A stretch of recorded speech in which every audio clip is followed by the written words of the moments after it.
ਸਤਿ ਸ਼੍ਰੀ ਅਕਾਲ ਦੋਸਤੋ, channel frontline Punjab ਦੇਖ ਰਹੇ ਸਾਰੇ ਦਰਸ਼ਕਾਂ ਦਾ ਸਵਾਗਤ ਹੈ। ਅੱਜ ਅਸੀਂ ਗੱਲ ਕਰਨ ਜਾ ਰਹੇ ਹਾਂ ਦਿੱਲੀ ਕਿਸਾਨ ਮੋਰਚੇ ਬਾਰੇ। ਮੋਦੀ ਸਰਕਾਰ ਦਾ ਪ੍ਰਸਤਾਵ, ਮਾਹਰਾਂ ਦੀ ਨਜ਼ਰ ਵਿੱਚ ਕਿਸਾਨਾਂ ਦੀ ਜਿੱਤ ਕਿਵੇਂ। ਕਿਸਾਨ ਅੰਦੋਲਨ ਦੌਰਾਨ ਸਰਕਾਰ ਅਤੇ ਕਿਸਾਨ ਆਗੂਆਂ ਦੀ 10ਵੇਂ ਗੇੜ ਦੀ ਮੀਟਿੰਗ ਵਿੱਚ ਸਰਕਾਰ ਨੇ ਅਹਿਮ ਪੇਸ਼ਕਸ਼ ਕੀਤੀ। ਕੇਂਦਰ ਸਰਕਾਰ ਨੇ ਤਿੰਨਾਂ ਖੇਤੀ ਕਾਨੂੰਨਾਂ ਨੂੰ 1.5 ਸਾਲ ਲਈ ਮੁਅੱਤਲ ਕਰਕੇ ਸਾਂਝੀ ਕਮੇਟੀ ਬਣਾਉਣ ਦੀ ਪੇਸ਼ਕਸ਼ ਕਿਸਾਨਾਂ ਨੂੰ ਦਿੱਤੀ। ਹਰ ਕਿਸੇ ਦੀ ਨਜ਼ਰਾਂ ਹੁਣ ਇਸ ਪੇਸ਼ਕਸ਼ ਬਾਰੇ ਕਿਸਾਨਾਂ ਦੇ ਫੈਸਲੇ ਤੇ ਟਿਕੀਆਂ ਹਨ। ਸਰਕਾਰ ਦੀ ਇਸ ਪੇਸ਼ਕਸ਼ ਬਾਰੇ ਕਿਸਾਨਾਂ ਦਾ ਫੈਸਲਾ ਅਗਲੀ ਰੂਪਰੇਖਾ ਤੈਅ ਕਰੇਗਾ। ਸੀਨੀਅਰ ਪੱਤਰਕਾਰ ਜਗਤਾਰ ਸਿੰਘ ਮੁਤਾਬਕ ਸਰਕਾਰ ਦਾ ਇਹ ਪ੍ਰਸਤਾਵ ਕਿਸਾਨਾਂ ਦੀ ਵੱਡੀ ਜਿੱਤ ਹੈ, ਕਿਉਂਕਿ ਸਰਕਾਰ ਆਪਣੇ ਸਟੈਂਡ ਤੋਂ ਥੱਲੇ ਆਈ ਹੈ।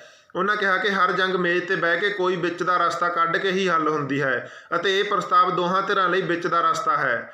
ਉਹਨਾਂ ਕਿਹਾ ਕਿ ਮੈਂ ਸਭ ਤੋਂ ਪਹਿਲਾਂ ਇਸ ਬਾਰੇ ਵਿਚਾਰ ਲਿਖਿਆ ਸੀ ਕਿ ਸਰਕਾਰ ਨੂੰ 2 ਸਾਲ ਲਈ ਕਾਨੂੰਨ ਮੁਅੱਤਲ ਕਰਕੇ ਇਹਨਾਂ ਕਾਨੂੰਨਾਂ ਬਾਰੇ ਨਵੀਂ ਕਮੇਟੀ ਬਣਾਉਣੀ ਚਾਹੀਦੀ ਹੈ। ਇੱਕ ਵਾਰ ਜਦੋਂ ਕਾਨੂੰਨ ਮੁਅੱਤਲ ਹੋ ਗਏ ਅਤੇ ਨਵਾਂ ਕਾਨੂੰਨ ਬਣ ਗਿਆ ਤਾਂ ਇਹ ਕਾਨੂੰਨ ਖੁਦ ਹੀ ਰੱਦ ਕਰਨੇ ਪੈਣਗੇ।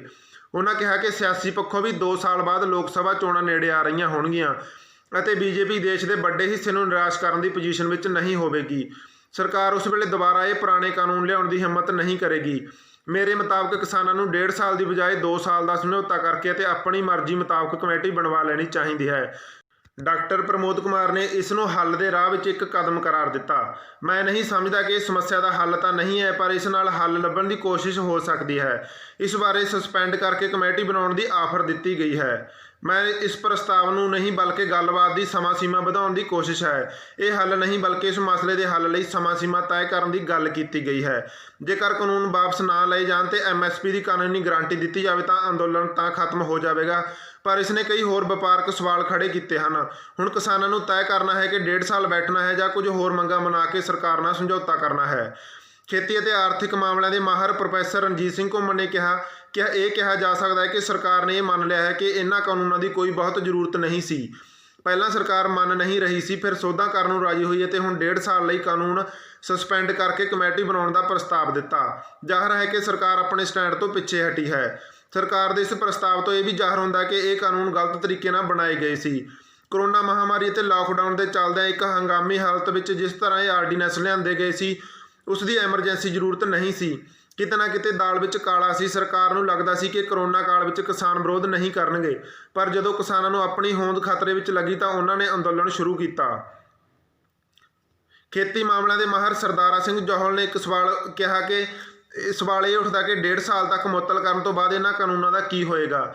ਕੀ ਕਿਸਾਨਾਂ ਨੂੰ ਸਰਕਾਰ ਦਾ ਇਹ ਪ੍ਰਸਤਾਵ ਮੰਨ ਲੈਣਾ ਚਾਹੀਦਾ ਹੈ? ਇਸ ਸਵਾਲ ਦੇ ਜਵਾਬ ਵਿੱਚ ਸਰਦਾਰਾ ਸਿੰਘ ਜੌਹਲ ਨੇ ਕਿਹਾ ਕਿ ਇਸ ਵੇਲੇ ਕੋਈ ਵੀ ਸੁਝਾਅ ਦੇਣਾ ਬੜਾ ਮੁਸ਼ਕਲ ਹੈ, ਕਿਉਂਕਿ ਪ੍ਰਤੀਕਰਮ ਕਿਸੇ ਤਰ੍ਹਾਂ ਦਾ ਆ ਸਕਦਾ ਹੈ। ਉਹਨਾਂ ਕਿਹਾ ਕਿ ਲਗਾਤਾਰ ਚੱਲ ਰਹੇ ਅੰਦੋਲਨ ਨਾਲ ਜਾਨੀ ਨੁਕਸਾਨ ਵੀ ਹੋ ਰਿਹਾ ਹੈ।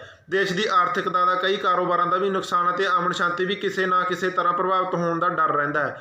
ਇਹਨਾਂ ਚੀਜ਼ਾਂ ਦੇ ਮੱਦੇਨਜ਼ਰ ਸਰਕਾਰ ਕਿਸੇ ਤਰੀਕੇ ਕਿਸਾਨਾਂ ਨੂੰ ਮਨਾਉਣਾ ਚਾਹੁੰਦੀ ਹੈ, ਕਿਉਂਕਿ ਸਰਕਾਰ ਦਬਾਅ ਵਿੱਚ ਹੈ। ਕਿਸਾਨ ਆਗੂ ਸਰਕਾਰ ਦੀ ਇਸ ਪੇਸ਼ਕਸ਼ ਬਾਰੇ ਅੱਜ ਬਾਅਦ ਦੁਪਹਿਰ ਮੀਟਿੰਗ ਵਿੱਚ ਫੈਸਲਾ ਲੈਣਗੇ।